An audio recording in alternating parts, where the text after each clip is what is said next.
le président de la République, Alassane Ouattara, vient pour une visite technique à Bouaké.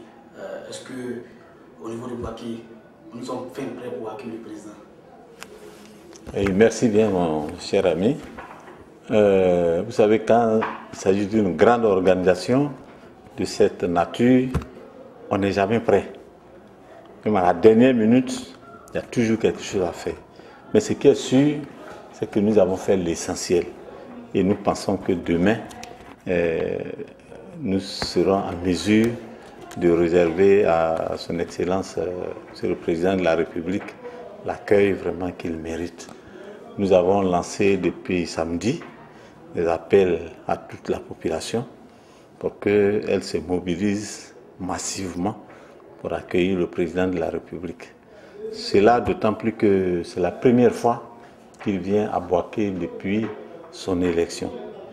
Et deuxièmement, c'est la raison même de son arrivée à Bouaké invite la population à sortir massivement.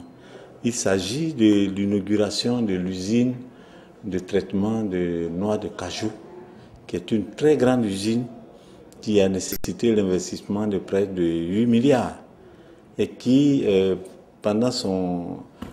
quand le fonctionnement va atteindre son plein régime, va employer plus de 1500 jeunes de Bouaké.